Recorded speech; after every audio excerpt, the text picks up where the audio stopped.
Hey everybody, Ryan here at eTrailer. Today on our 2022 Chevy Equinox, we're going to be showing you how to install the Roadmaster base plate kit with the removable arms. But before we do that, why don't we check this out and make sure it's the right kit for you. So before we get too carried away talking about the base plate itself, I figured it'd be useful just to kind of touch base on and refresh ourselves on the 5 main parts that we're going to need to flat tow our Equinox down the road in the first place. Usually we like to have everything hook up to the motorhome and really have a good visual on all those components that we're going to need, but today, due to unforeseen circumstances, we're not able to do that. So just kind of bear with us here, and we're kind of making do and trying our best. But like I said, there's going to be 5 parts. One of them is the base plate, and that's going to provide us with a solid and reliable attachment point. That way we can hook our tow bar up to it. And the tow bar is going to be that second component, and that's going to be the physical link that actually connects to the front of our Chevy and runs up to the back of our motorhome.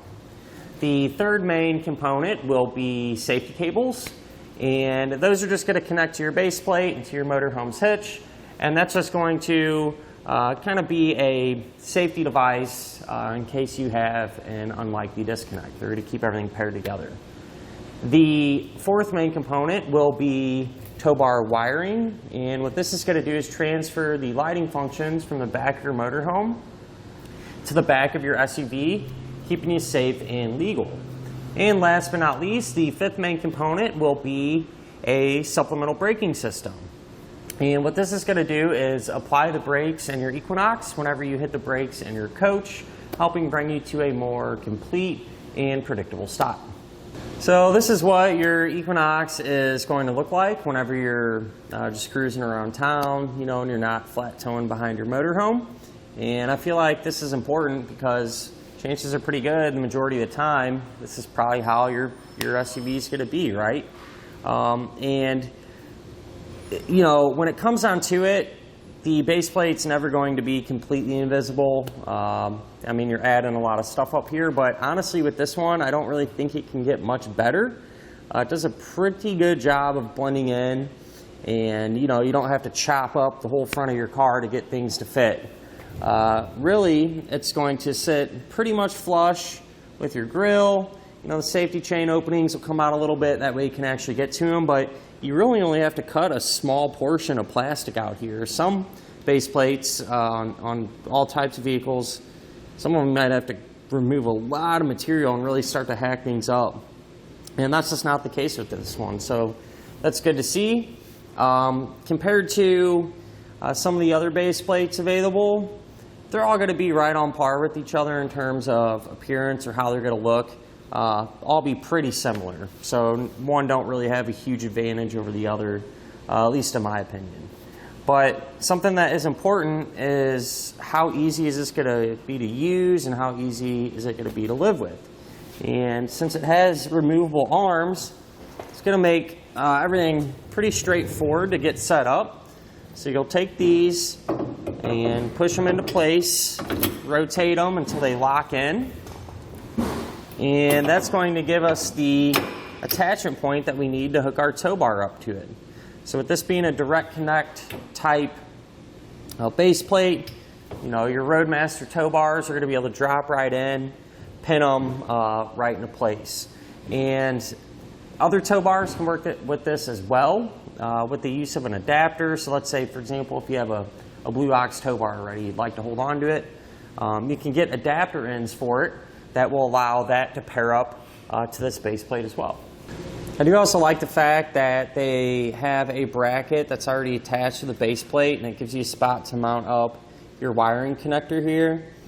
I always like when the base plates have that because you know, they figure it out for you. You don't have to try to fabricate a bracket or something and just kind of make things work. So looks good. It's in an easy to use place, and it's even easier whenever you don't have to make it yourself. So pretty convenient there. But other than that, at the end of the day, I mean, the base plate you really can't go wrong with. You know, it has some wide attachment points, which ought to help this track and stay true behind your motorhome a little bit better. And easy to use and looks good. So what more can you really ask for?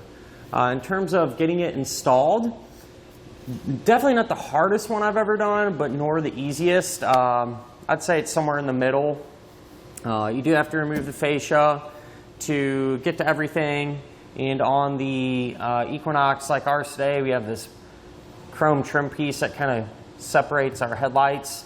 That was a little nerve-wracking to get out just because you have to pop it out and it's pretty thin plastic. You don't want to break it. So take your time there. I'll show you what I did and kind of the best way that I found to get this out. And once you know it, it's really not too bad. So just stay focused and you really shouldn't run into too many issues. So hopefully, if this is something you're going to do on your own, hopefully our install video can get you going in the right direction. But with that said, why don't we go ahead and put it on together now. To begin our installation, we're going to be here at the front of our Equinox and we need to remove our front fascia. So pop the hood, and then along this front edge, we're going to have a total of 6 Torx bit fasteners, so 3 on each half. And we're going to remove all of those using a T15 Torx bit.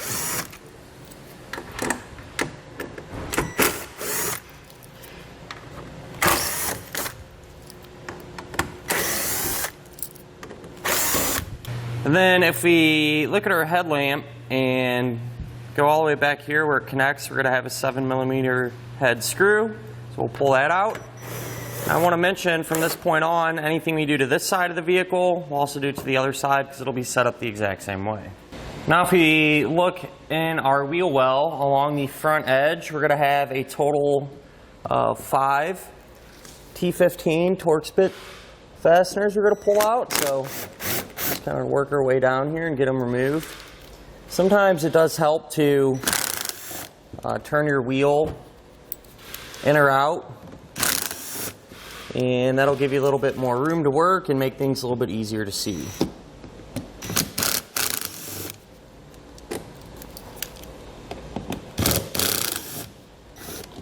So with all them screws out, you can take your wheel well liner and just kind of tuck it back and out of the way. And in the corner here where our fender actually meets the fascia, right inside, right there, we're going to have a 7mm head fastener. So grab our socket and pull it out.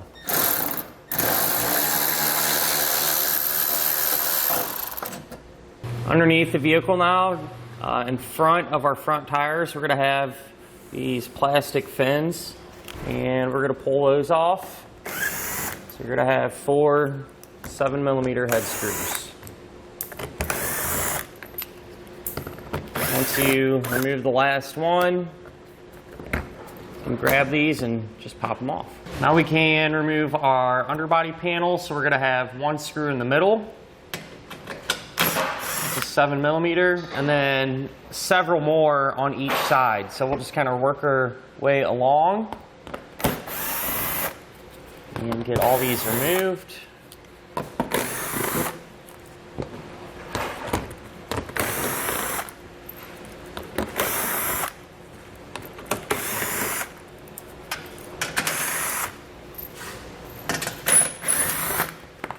I think that's the last one.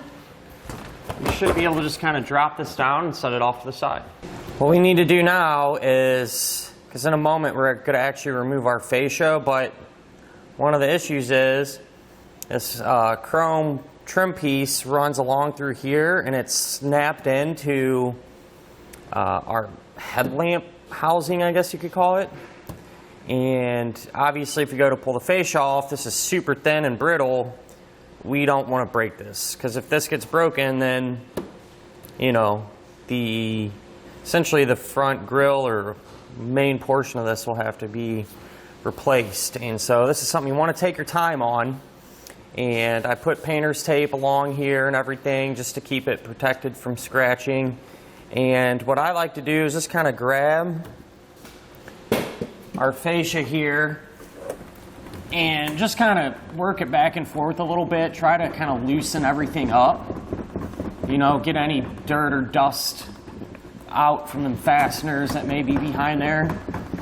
And once we kind of start to work it loose, what we're going to do is very carefully take a trim tool like this, seems to work pretty good, and kind of work behind there. And there's a couple of push pin fasteners that this is snapped into. All right, so we want to take this wedge deal, and just kind of carefully start to work it down and release that fastener. So you may have heard the one kind of start to pop. So what I'm going to do is take another piece, kind of hold that, keep it in there, and continue to kind of work my way down.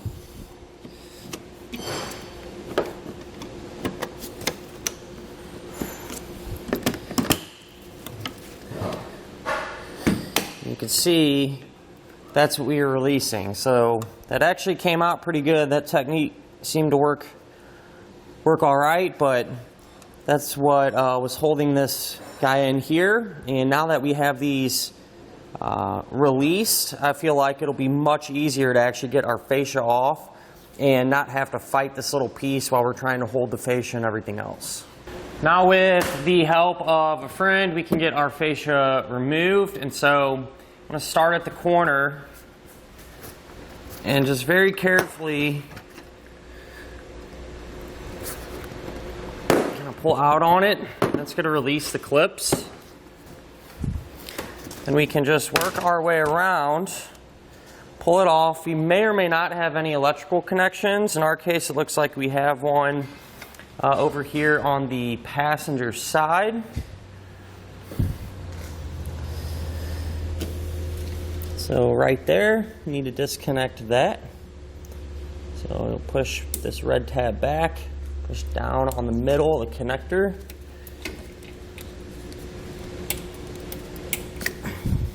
We'll separate it, and it'll be snapped into the frame there as well. And so with everything released, now we can set this off to the side somewhere safe.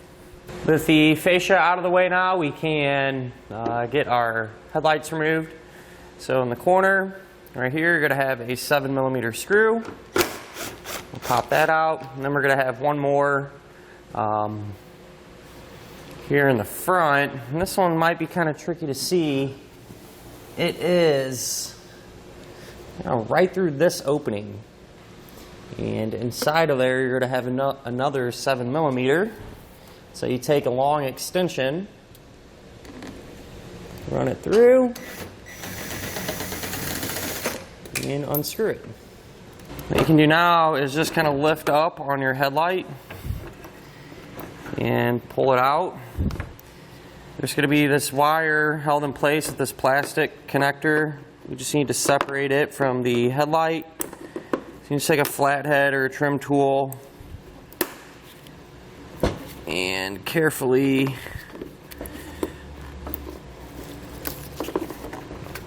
pry that out.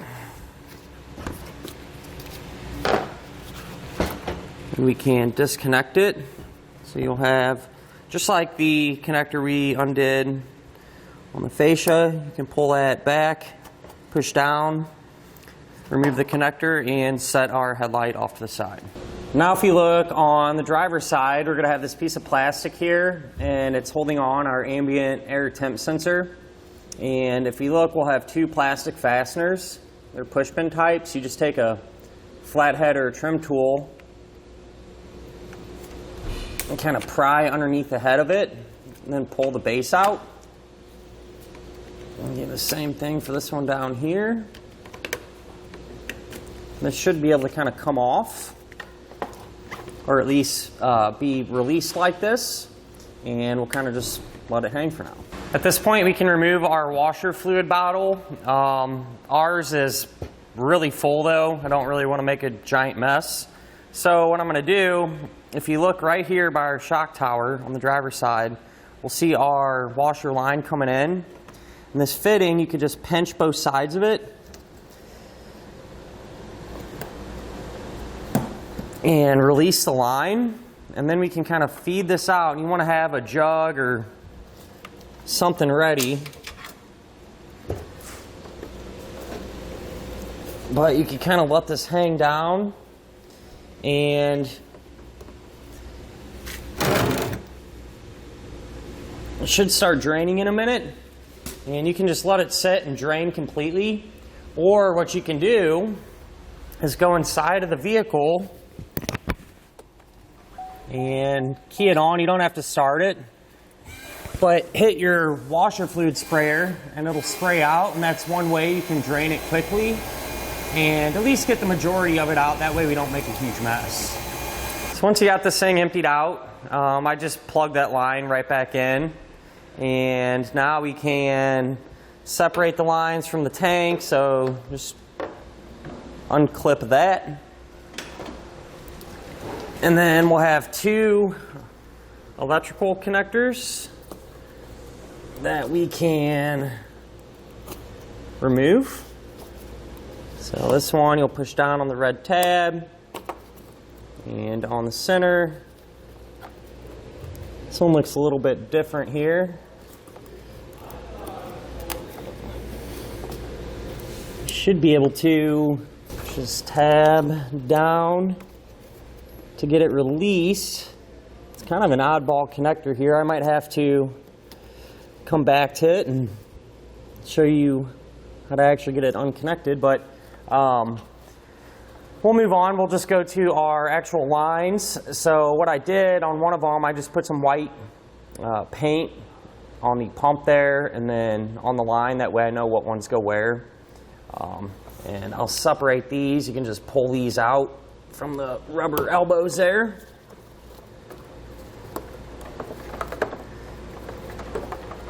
Separate those, and I'm going to look a little bit more into this, and once I figure out how to disconnect it, I'll come back and show you.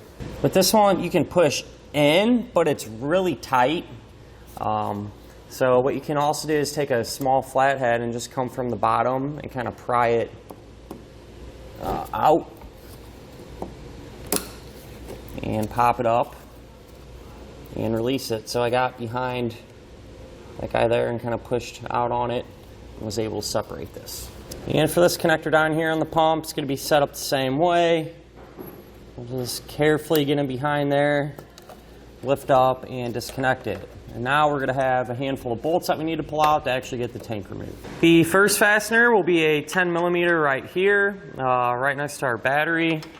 Don't have a ton of space to work in here, so I'm just going to use a box wrench to get this pulled out.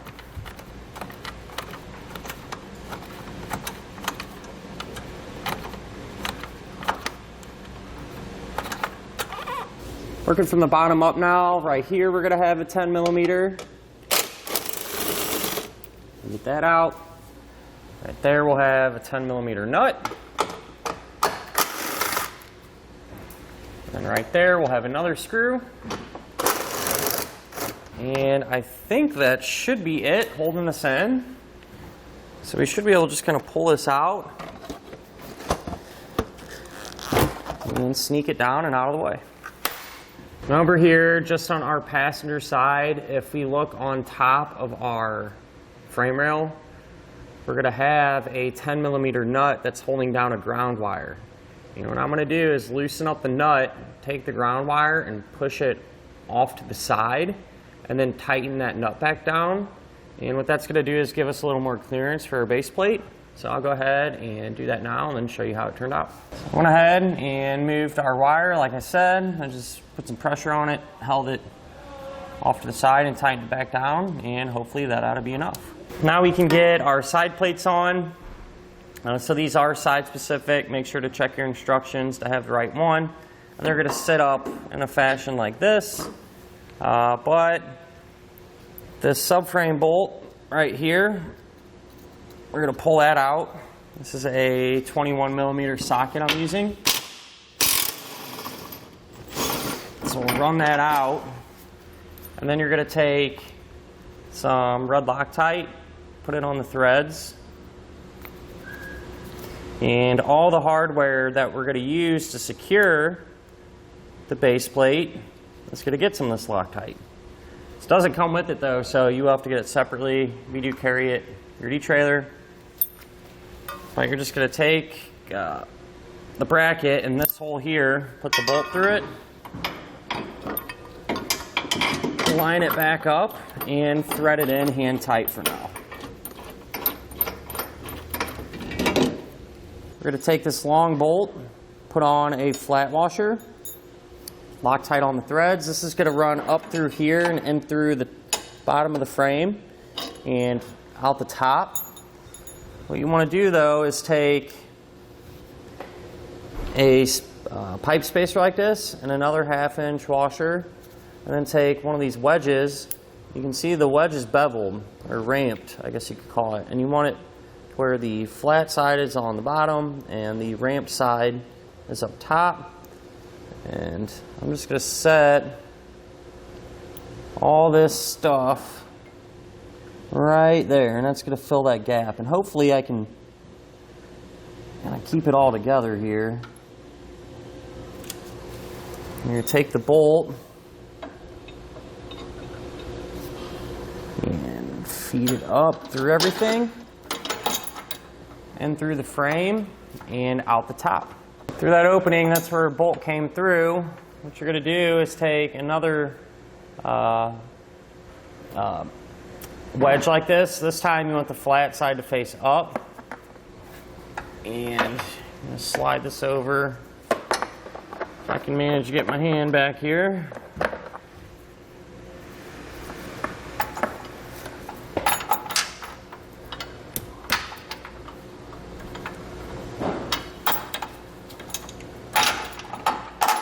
That on, and then a flat washer, followed by a split lock washer and a nut.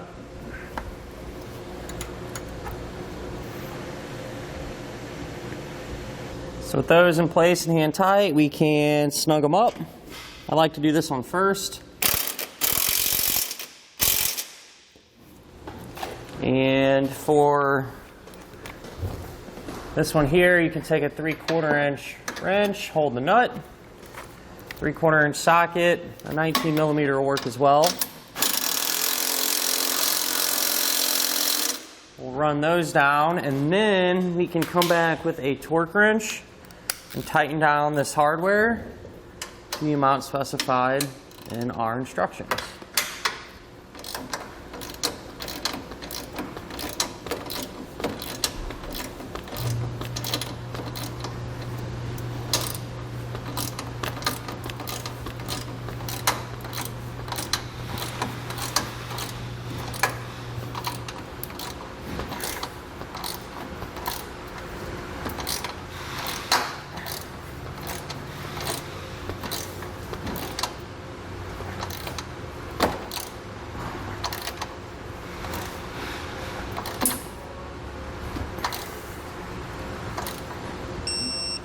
Now we can do on the side here, we're going to have 3 holes that line up with the pinch weld there in our frame, and we can use these holes as guides to drill through that pinch weld.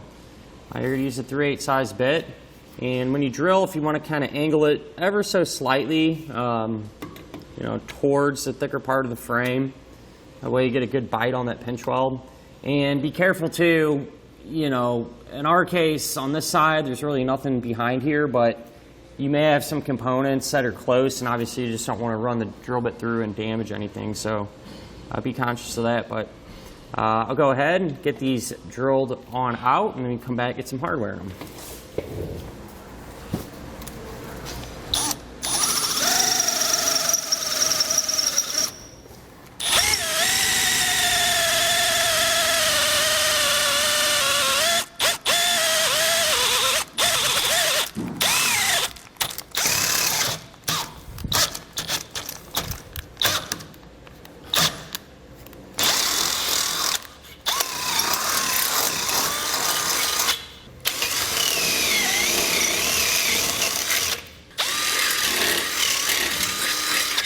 With the holes drilled out, you can get your hardware now. So I already put in these 2 bolts, but they're all going to be the same as this. So you take a bolt like this, put on your Loctite, run that through, and then on the back side you can take a split lock washer and a nut.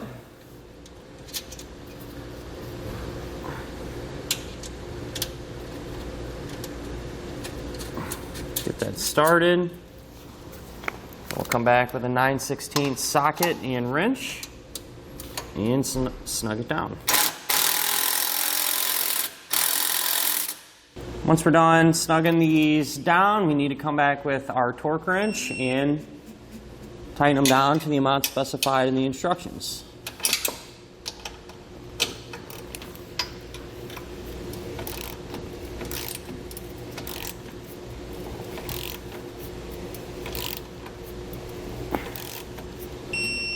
We can trim our deflectors here. So before we do that, I'm going to pry this out and then take our ambient temp sensor out. It looks like it may hit. With these, you can just usually pull them out, or sometimes you can pinch down on the keepers there. So we'll just move that out of the way just to be on the safe side. And we're going to cut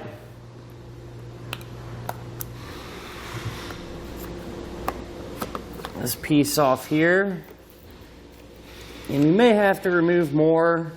Kind of hard to say until we get the main portion of the base plate up. If you got to come back, if it looks like it's going to hit, and trim off a little bit more. Not really a big deal. I do have a little concern about this piece here, but like I said, we'll get to that in a moment. But with that trim now, we can go ahead and just re-secure it. So now what you can do is grab your main portion of your base plate. Obviously I got one side going because it's hard to do this by yourself here, but so if you have a friend, definitely have them help you out. But this is going to line up with the holes in our side plate. And so you'll line those up. Then you can take these bolts with your Loctite, put that through, and then on the side where it comes out, we'll take a split lock washer, put that on, and a hex nut,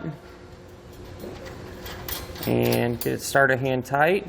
And you're going to use that same hardware combination for the rest of our attachment points there. So once we had all those bolts in place, I came back and snugged them down using a 3/4 inch wrench and socket. And now we want to make sure to come back and torque them down. So I went ahead and reinstalled our washer fluid reservoir and plugged everything back in the opposite way that we removed it, as well as getting our headlights back in place. And really the only thing different was our ambient air temp sensor. If you remember, we removed it. Well, to mount it back up, I just ran it through this square tube here in the base plate, and then on this side I simply just used a zip tie to secure it to our base plate. At this point, it'd be a great time to install any of your other flat towing components like wiring or a braking system. And I say it because obviously you have all this extra room to work. It makes it a lot easier. So that's exactly what I'm going to do. And then once you're done with that, we can come back and trim our fascia and refit it to the front of our vehicle. If you're not putting them components on or already have them installed, you can refer to your instructions and they'll tell you where to trim and everything else. But we'll go ahead, get the rest of our parts on, and come back and eventually get the fascia on. Now that we have everything else wrapped up, we can move back to our front fascia and get it trimmed out, just like we talked about. I referred to the instructions. They give you somewhat of a template, or at least a reference on where you need to cut. So I use that combined with what I like to do is just kind of roughly hold our fascia back in place and see where it hits, and use that information to come up with where we need to cut. So in our case, I like to cut as little as possible because you can always come back and take more out if needed. Obviously you can't put it back once it's cut. So I made some lines here. I'm just going to cut this little cross section out here, and hopefully that'll be enough to allow us to get everything back on. If it's not, well, we'll just trim out a little bit more. So I'm just using a pair of these fancy snips here, but you can use a utility knife or a Dremel tool or whatever you got. It's just pretty thin plastic, so it shouldn't give you too much of an issue. Trim out both sides, then we can see if this fits. So I went ahead and got our fascia reattached the opposite way that we removed it. Don't forget to plug in any electrical connectors or anything. And honestly, I didn't even have to cut any more material out. I did have to kind of finesse the front end back on though and get our safety chain openings to come in underneath here. This is bent up a little bit, so I suppose you could cut it there if you wanted to, but I feel like personally I think this looks better like this and just completely missing. So you have a choice there. Obviously either one is fine as long as you can get the fascia back on and still be able to use your base plate. And that'll finish up our look at and our installation of the Roadmaster base plate kit with removable arms on our 2022 Chevrolet Equinox.